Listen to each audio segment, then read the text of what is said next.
మనం వాస్తవంగా మేము పెట్టాలి, గ్రహించాలి. నా కోరిక ఏంటంటే ఈ వచ్చే 2-3 ఏళ్లలో జరిగిపోవాలని కోరిక.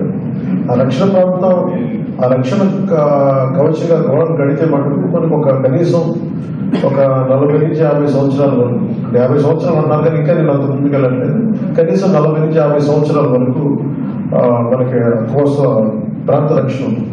ఇది మేజర్గా అది ముందు జరుగుతుంది, ఖచ్చితంగా చేస్తాం. ఈ లోపు ఏం చేసామంటే దాదాపు 6 కోట్లతోటి ముందు రాళ్లతోటి ప్రారంభించడం స్టార్ట్ చేసాం. ఇంకా మూలపేటలో 60 లక్షల రూపాయల ఖర్చుతోటి. ఎందుకంటే మీరు అర్థం చేసుకోవాల్సింది ఏంటంటే ఇది చాలా మంది కార్పొరేట్ సోషల్ రెస్పాన్సిబిలిటీ మనకు కావచ్చు, కొంత ప్రభుత్వం నుంచి కావచ్చు, ఏదన్నా చేసి దానికి ఒక సౌకర్యం కనిపిస్తుంది.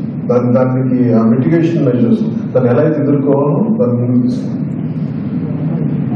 ఇది దానికి ఆ రక్షణకి సంబంధించింది మేజర్. అలాగే ఫిషింగ్ హార్బర్ ఏంటంటే గత ప్రభుత్వంలో జరిగింది డిజైన్.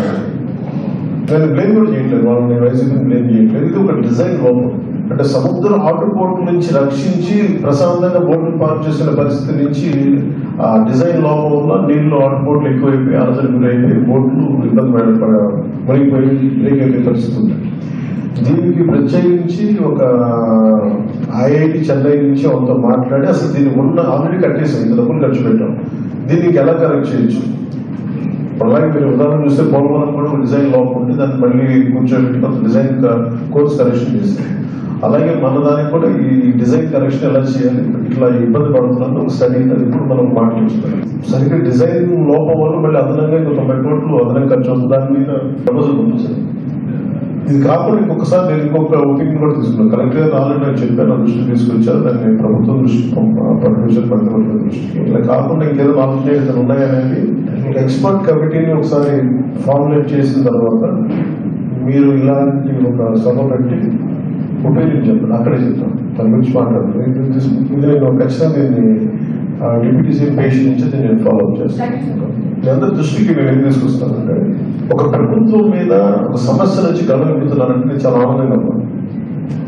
సరే, ప్రభుత్వం రాగానే ముందు నిధులు వేసింది గత ఎన్నికల్లో, గత పంచాయతీ ఎన్నికల్లో అత్యధిక శాతం రూలింగ్ గవర్నమెంట్ రావాలి కాబట్టి వైసీపీ పంచాయతీలు గెలిచినాయి మేజర్గా. కానీ మేము వచ్చినప్పుడు ఆ డబ్బులు ఎవరికి ఎంత కావాలో మా కూర్చోబెట్టి వైసీపీ సర్పంచ్లకు మేమే ఆలోచించలేదు, మనస్ఫూర్తిగా కూర్చొని దీన్ని ఎక్కడ ఒక పొలిటికల్ ఇబ్బందులు జరుగుతాయి, పొలిటికల్ బెనిఫిట్స్ ఆలోచించాలి, అందరికీ డబ్బులు వేసేసాం. ఈరోజు అకౌంట్లో కూడా వచ్చేసాం. అంటే పంచాయతీలు ఎన్నికలు దాదాపు 1000 కోట్లు ఈ 15th ఫైనాన్స్ కమిషన్ డబ్బులు పడింది. అంటే ఇవన్నీ మీకు ఎందుకు చెప్తున్నానంటే ప్రజలకు